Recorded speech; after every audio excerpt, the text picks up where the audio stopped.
Libro 6, capítulo 1. Las condiciones climáticas y la disposición de los edificios. Los edificios privados estarán correctamente ubicados si se tiene en cuenta en primer lugar la latitud y la orientación de donde van a levantarse. Todo ello se debe de tomar en cuenta y considerar a partir de la misma naturaleza, e incluso nos sirve de testimonio los miembros y cuerpos de las personas. En los lugares donde el sol calienta moderadamente, los cuerpos poseen una temperatura templada.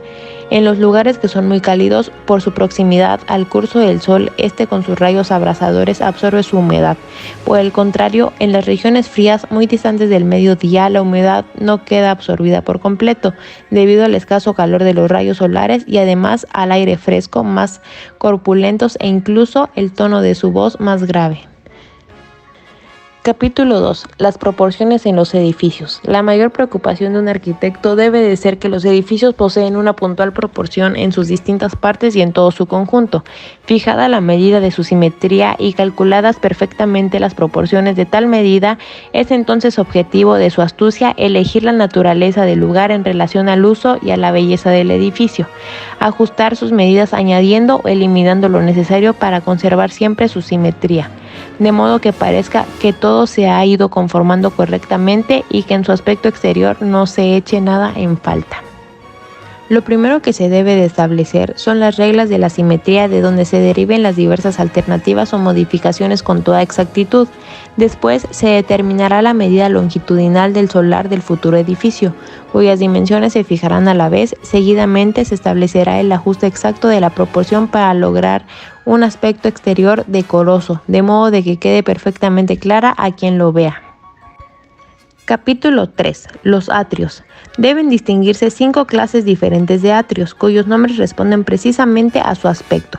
Los atrios toscanos son aquellos en los que las vigas que cruzan el ancho del atrio tienen unos puntales pendientes y unos maderos que soportan los canales para recoger el agua, que desde los ángulos de las paredes van a parar a los ángulos de las vigas que cruzan el atrio.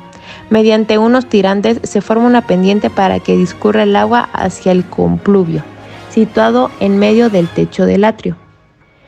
En los atrios llamados corintios hay que colocar las vigas y el compluvio de la misma manera que en el atrio toscano, pero hay que separar las vigas de las paredes y apoyarlas en unas columnas que rodearán el espacio que queda al descubierto. Los atrios tetrastilos ofrecen una gran solidez, ya que poseen columnas angulares debajo de las vigas que les sirven de soporte, por lo que no deben de sustentar una gran presión ni cargar con los puntos pendientes. Se llaman atrios displuviados a los que tienen las viguetas de 2 canales de manera que soportan la superficie de la abertura del tejado e impiden el vertido del agua, ya que carecen de aleros que viertan el agua del compluvio. En invierno prestan una gran ventaja, pues al estar con los compluvios levantados posibilitan que penetre la luz, pero presenta un gran inconveniente debido a sus frecuentes reparaciones, ya que poseen unos canales por donde discurre el agua de lluvia en torno a las paredes. En ocasiones tales canales son incapaces de desaguar con rapidez todo el agua que reciben, por lo que el agua se desborda inundando todo. La longitud y la anchura de los atrios condicionan 3 clases distintas. Primera clase, cuando se divida su longitud en 5 partes y se den 3 de estas partes a su anchura. Segunda clase, cuando se divida su longitud en 3 partes y se den 2 a su anchura. Tercera clase, cuando su anchura quede fijada en un cuadrado de lados iguales y trazando en el mismo cuadrado una línea diagonal mida lo mismo que la longitud del atrio. La altura de los atrios hasta la parte que queda debajo de las vigas medirá 1/4 parte menos que su longitud. La parte restante será para los artesonados y para la cubierta de la casa, inmediatamente debajo de las vigas. La anchura de las alas a derecha e izquierda medirá 1/3 parte de la longitud del atrio. Capítulo 4. Aspectos pertinentes de las distintas salas. Ahora pasaremos a hablar sobre las particularidades de las distintas estancias, fijándonos en su finalidad y en su adecuada orientación. Los triclinios de invierno y las salas de baño se orientarán hacia el poniente, ya que es preciso aprovechar bien la luz del atardecer. Además, el sol en su ocaso ilumina directamente, aunque con una menor intensidad de calor, lo que provoca que esa orientación propicie un tibio calor en las horas del crepúsculo. Los dormitorios y las bibliotecas deberán orientarse hacia el este, ya que el uso de esas exige la luz del amanecer, y además se evitará que los libros se pudran en las estanterías. Si quedan orientadas hacia el sur o hacia el oeste, los libros acaban por estropearse como consecuencia de las polillas y de la humedad, ya que los vientos húmedos que soplan desde dichos puntos cardinales generan y alimentan las polillas, y al penetrar su aire húmedo enmohece y echa a perder todos los volúmenes. Capítulo 5. La disposición más conveniente de las casas según la categoría social de las personas. Una vez que se ha fijado la orientación más adecuada, debe ponerse toda la atención en los edificios privados, en las distintas normas que deben observarse para ubicar las habitaciones particulares y exclusivas de la familia, y por otra parte las estancias que vayan a ser comunes también para las visitas. En las habitaciones privadas exclusivamente se permite la entrada a los invitados, no a todo el mundo, como son los dormitorios, triclinios, salas de baño y otras habitaciones que tienen una finalidad similar.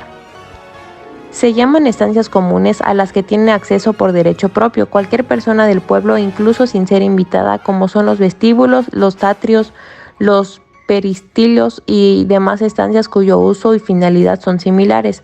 Por lo tanto, quien posee un escaso patrimonio no precisa de vestíbulos suntuosos, ni de recibidores, ni de atrios magníficos, ya que son ellos los que se ven obligados a visitar a otras personas y nadie acude a visitarlos.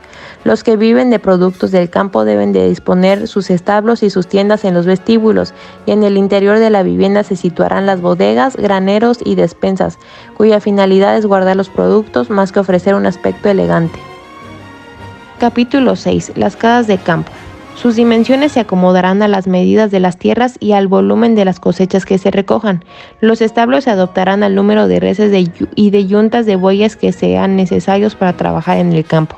En los corrales la cocina ocupará el lugar más cálido. Junto a la cocina, los establos de bueyes tendrán los pesebres orientados hacia la chimenea y hacia el este, ya que los bueyes pierden su violencia si ven la luz y el calor.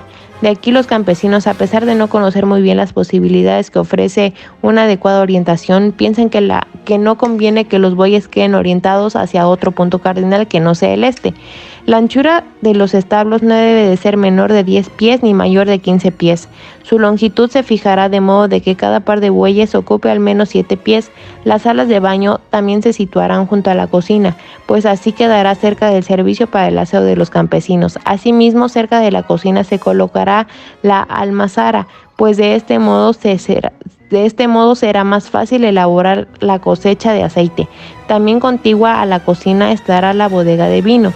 Si estuviera orientada hacia otro punto donde el sol pudiera recalentar la bodega, por efecto del calor, el vino almacenado terminaría turbio y sin grados.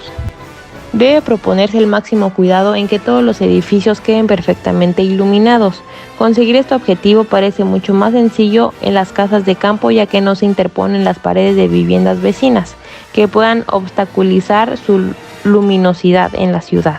Sin embargo, la altura de las paredes comunes y las calles angostas constituyen un verdadero inconveniente para la luminosidad de las viviendas.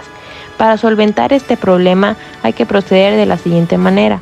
Desde la parte que se considere más apropiada para que penetre la luz, hay que trazar una línea desde lo alto de la pared que obstaculice el paso de la luz hasta el punto donde se necesite, y si de esta teórica línea, mirando hacia arriba, puede contemplarse un amplio espacio de cielo, sin ningún problema la luz llegará a este punto.